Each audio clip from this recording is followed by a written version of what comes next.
স্বাগতম প্রিয় শিক্ষার্থীবৃন্দ।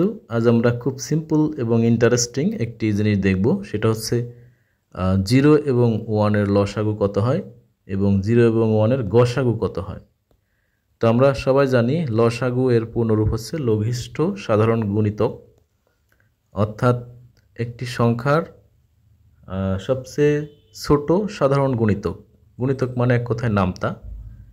এখন 0 এর গুণিতকগুলো কি কি হতে পারে সেটা আমরা দেখি, তারপরে আমরা 1 এর গুণিতকগুলো দেখব এবং তার থেকে সাধারণ যে লঘিষ্ঠ সাধারণ গুণিতকটা আমরা নিয়ে নেব।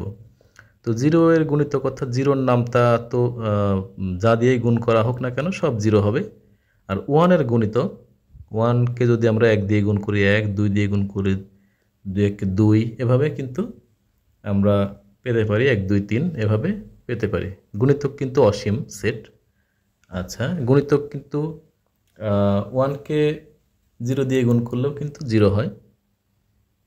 তাহলে কিন্তু আমরা এখানে পেয়ে যাচ্ছি 0, সাধারণ যে গুণিতক সেটা কিন্তু আমরা 0 পেয়ে যাচ্ছি।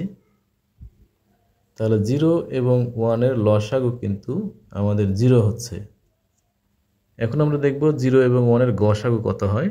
তো গসাগুর পূর্ণরূপ কিন্তু আমরা সবাই জানি গরিষ্ঠ, অর্থাৎ সবচেয়ে বড় সাধারণ গুণনীয়ক, অর্থাৎ গুণনীয়ক মানে হচ্ছে ডিভাইজার অর্থাৎ ভাজক, অর্থাৎ নিঃশেষে ভাগ করা যায় যা যা দিয়ে, যে সকল সংখ্যা দিয়ে, সেগুলো হচ্ছে গুণনীয়ক। তো 0কে কি দিয়ে ভাগ করা যায়? 0কে যদি আমরা 1 দিয়ে ভাগ করি তাও 0 হয়, 0কে 2 দিয়ে ভাগ করলেও 0 হয়। এভাবে 0 এর গুণিতক অর্থাৎ গুণনীয়ক 1, 2, 3, 4 হতে পারে। 0কে কিন্তু 0 দিয়ে ভাগ করা যাবে না, অর্থাৎ কোনো কিছুকে 0 দিয়ে ভাগ করা যায় না। আর 1 এর গুণনীয়ক কি হবে? 1কে তো 1 দিয়ে ভাগ করা যায়, আর 2 দিয়ে ভাগ করা যায় না, 0 দিয়েও ভাগ করা যায় না।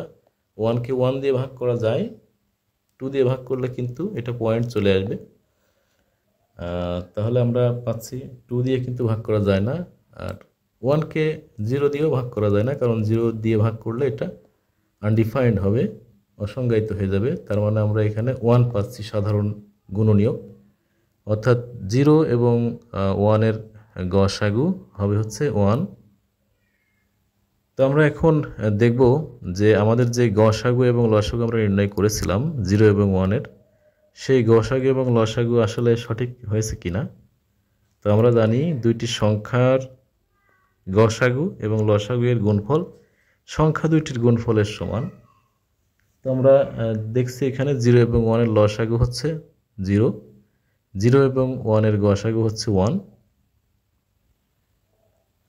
তো এখন আমরা গুণ করে দেখব, অর্থাৎ আমাদের যে সূত্র সংখ্যাদ্বয়ের গুণফল ইকুয়াল এদের লসাগু গুণ গসাগু, অর্থাৎ সংখ্যা দুইটির গুণফল ওই সংখ্যা দুইটির লসাগু এবং সংখ্যা দুইটির গসাগুর গুণফলের সমান হয়।